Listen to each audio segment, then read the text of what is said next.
Well, there's Jeff. Hi, Jeff. He's got the same sprayer. I think his has Aim Flex though. It's a couple years newer. Morning, everybody. Dad just got my Durham done over here. So we're gonna switch over to canola. So this field and that field are gonna be canola. We need to recalibrate all the meters. We need to empty tank number 3 out because it's still got about 50 bushel worth of Durham seed. So we're gonna put it in this guy. It's just gonna camp out here for a little bit until we know what's going on up north. If we're gonna end up switching to peas, that's not a big deal because I have an open bin. Oh, we're getting a flyby. So once we, so I have a little bin up at Dad's, an old fertilizer bin that we can throw a bunch, and I can actually get into it with that 51-foot auger. As you can see, well, we cleaned out a couple of the tanks, or the 1 meter. There was some fertilizer in on it. That'll happen every time. Should grow some nice canola right about there.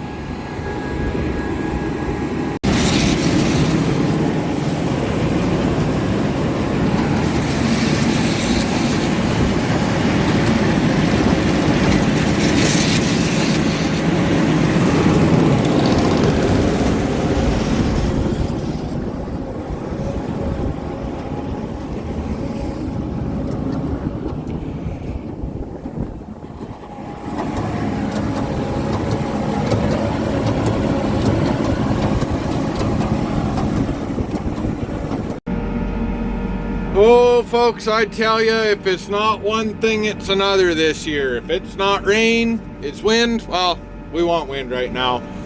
But then it's breakdowns, then it's technology letting you down. So we had a bearing go on the conveyor today that knocked us back. Not much, maybe an hour. But then,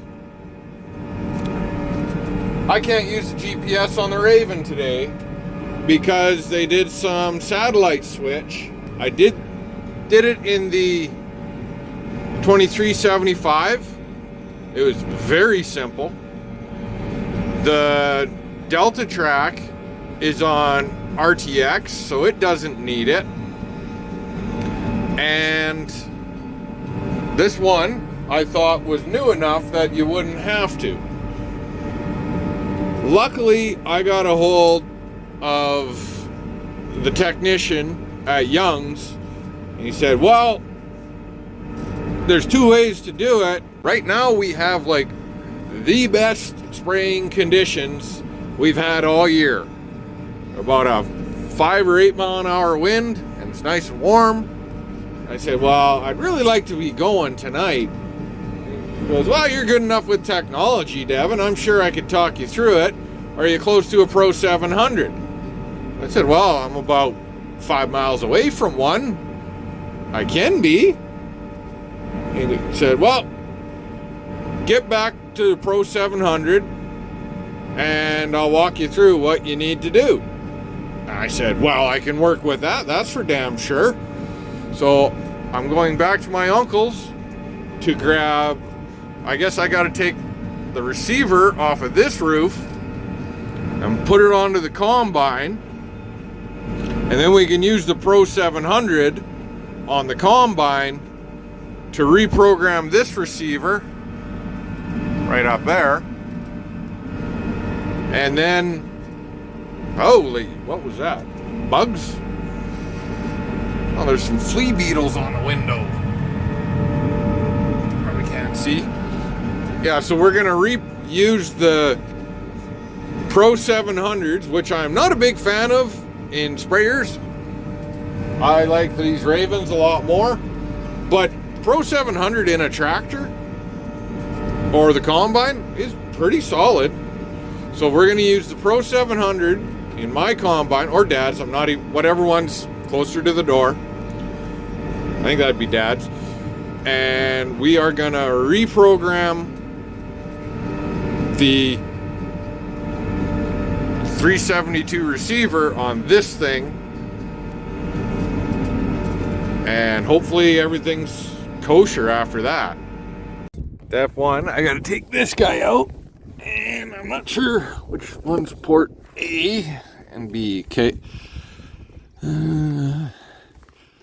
So B on mine has the empty pins. All right. Well, that took maybe 10 minutes. It was not very hard and fairly straightforward. The service guy at Young's, awesome dude, knows his stuff, knows these sprayers inside and out, and he makes life easy. So I'm thrilled over that. I'm guessing if we would have had what's the New Holland one, like any Pro 700 IntelliView 4 or something else comparable, I think we could have done it. Otherwise, we probably would have had to use or have somebody come out and do plug their computer in. But yeah, it worked slick. I say that, I haven't even got out to the field yet to confirm it, but before, where it says SBAS and it's all green, it was yellow, and every time I went into a job, it would say no differential correction available. So I am highly suspicious that it is correct now. Not really sure how well this is going to come through, but I did the update on the Viper, and then I got out into the field, and this guy is giving me a GPS issue. I called the guy, stopped, and I didn't do anything. And then he's like, well, we can try and do it again, and I think it just needs this changed. And I said, you know what? It's working right now. I need to stay ahead of Dad. I'm just going to run with it. And the only thing I noticed is it seemed a little sluggish compared to what it used to be. It just gives me alarm, but everything works fine.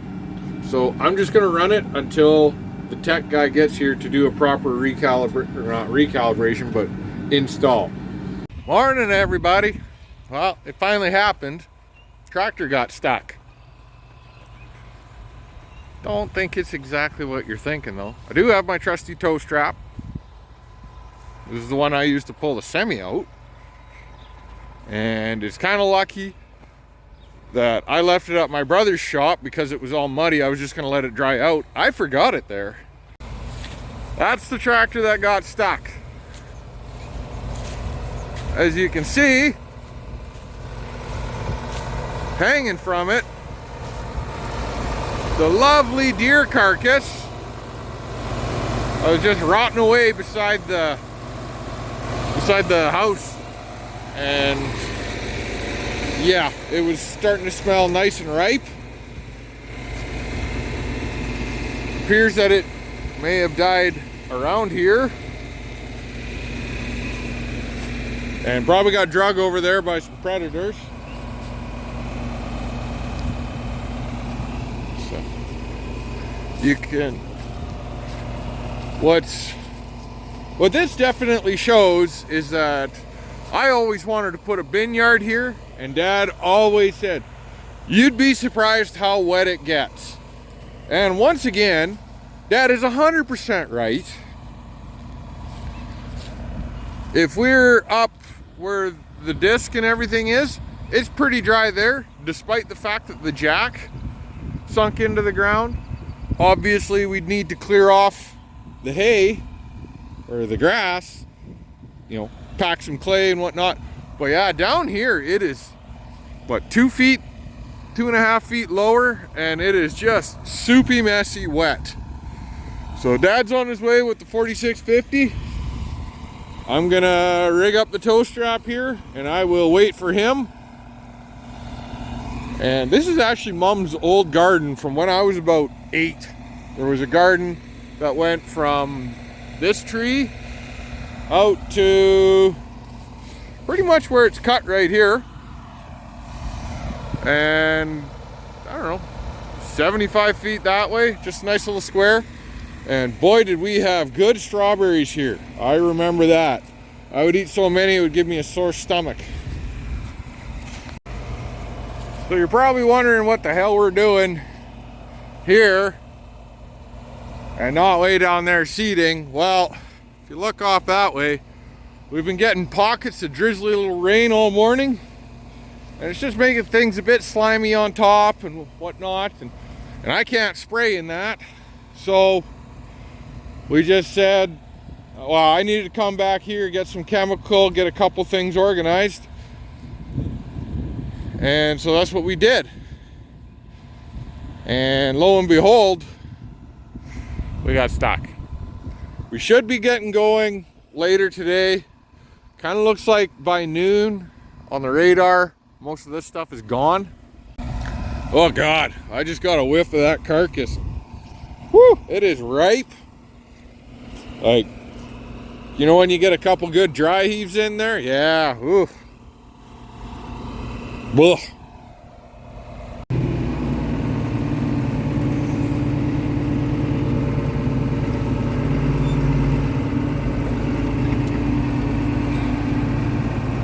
Holy.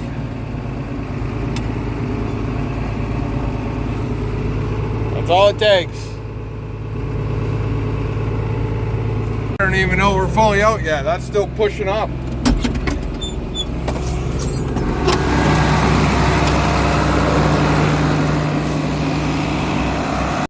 Yep, you can tell exactly where the old garden is.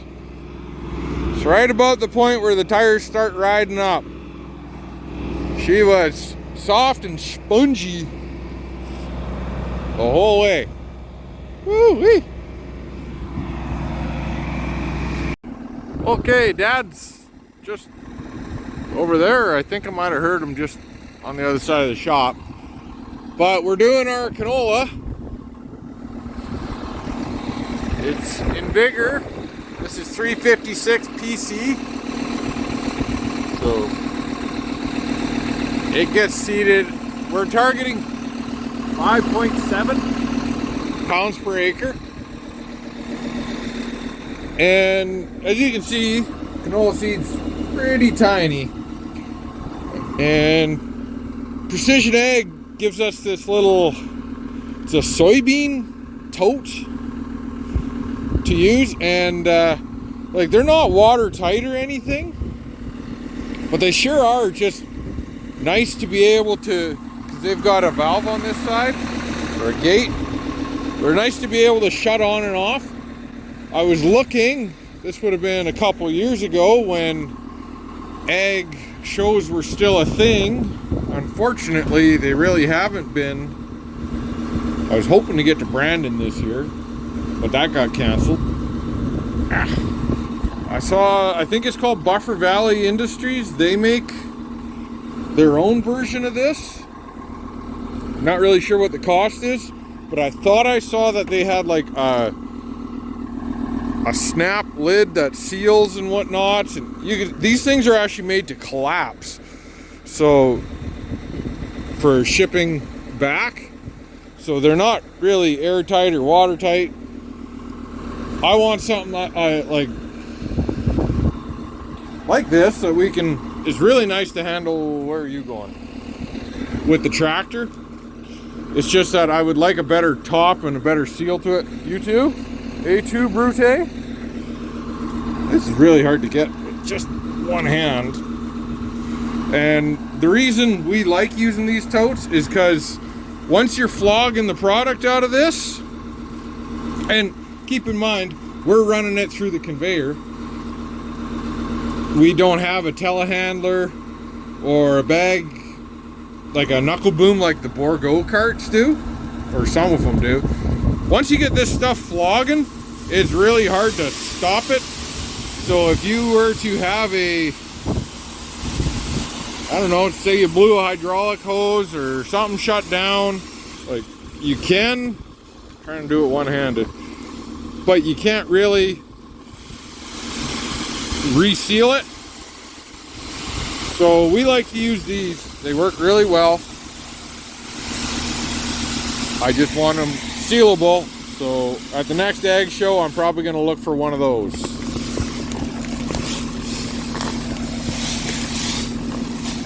Isn't that a pretty color?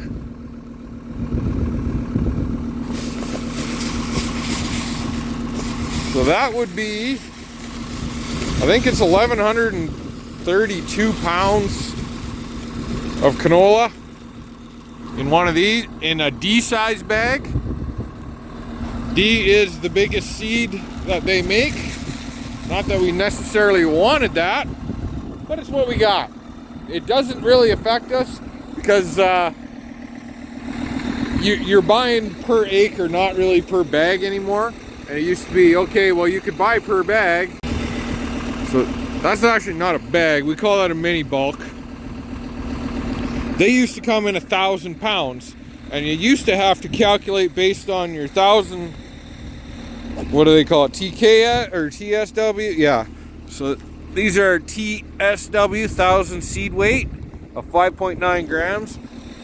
You used to have to go to a chart and back calculate everything to see what your desired rate is, because you need to, the idea is that you're planting 10 seeds per foot with a 60% survivability rate, which will give you 6 plants per foot. I think they target 5 to 7. And so to figure out everything, you need your 1,000 kernel weight. If you're dealing with corn, they call it TKW. I like to say TKW. TSW just doesn't have the same ring. So we got a couple more of those, a few bags of those. But I'll tell you how it used to be. Yeah. So originally, canola only came in bags. Now, I wasn't actively farming when it was strictly bags, but they were usually 50s. For some reason, I thought there was 40s at one point, but you would get 50 pounds in a bag, and then you would get a TSW or a TKW. For example, this is 5.9 grams for 1,000. This is TSW, 1,000 seeds, and you need, when you're seeding, your target is 10 plants per foot, and then you assume 60% survivability. That gives you 6 plants per foot, which is, they say 5 to 7 is your optimal range. Otherwise, you have too much competition, and you end up with lower yield. Or if you have too low of plant population, you don't have the density to keep the weeds out, and then you lose yield. So 5 to 7 plants per linear foot is our target.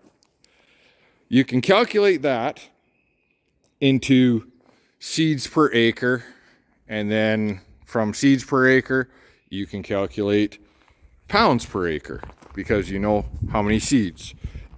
What you need to know is if you had a 50-pound bag and it had the right TKW, TSW, you could seed out typically anywhere from 7 to probably 13 acres. So if you had a really low TSW, say like a 3.2, you got way more seeds in a 50-pound bag, so then you could have way more acres.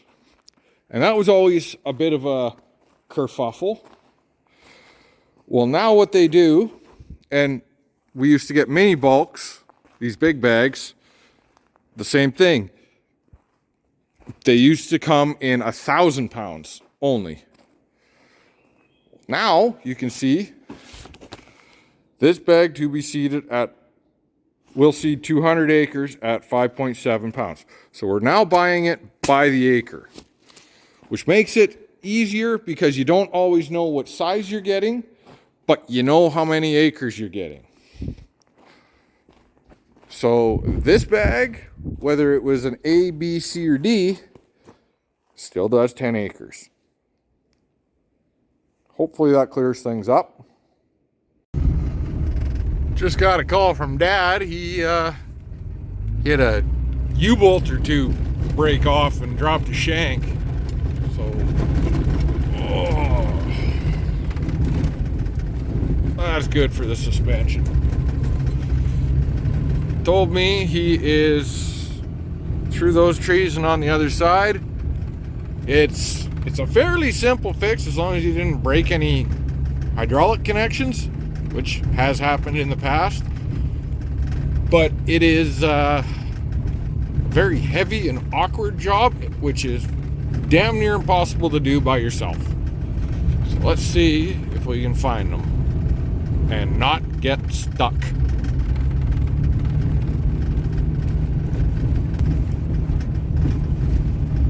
There he is.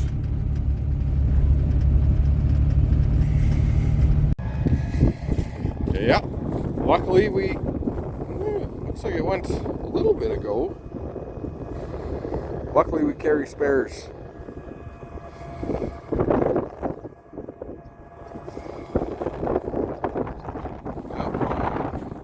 Should look like that. Well, that ended up being a bit bigger job than it needed to be. One of the hydraulic hoses got kicked under those mud scrapers. I love those mud scrapers, by the way. Those are unreal. I wish I would have invented those. And yeah, so the hose got kicked up under it, and we couldn't get it off, so we had to unbolt the mud scraper. And when we did that, one of the carriage head bolts that's kind of sandwiched in behind the shank, it snapped, and we were trying to do a quick fix, and we kind of did, but yeah, if we get rained out tomorrow, well, it's not a critical part, it's just really awkward, really hard to do out in the field because the big bolts are really tight. So I figured I would go back to talking about the canola calculations where I was saying 1,000 kernel weight correlates to certain plant rate, and I'll show you how that's calculated. We don't have to do these calculations, but I'm pretty proficient at doing stuff like this, so I figured I'd do it for you. So they target 6 plants per square foot, 6 live plants. They assume when you seed, 40% are not going to survive, being they will maybe they get put a hair too deep or too shallow, or they don't germinate, or they get eaten up by a cutworm, whatever, or maybe they don't even, well, they do survive, but then they don't produce for some reason. Maybe they got eaten up by flea beetles real bad. So 6 divided by 0.6, which is your survivability rate, gives you 10 seeds per square foot.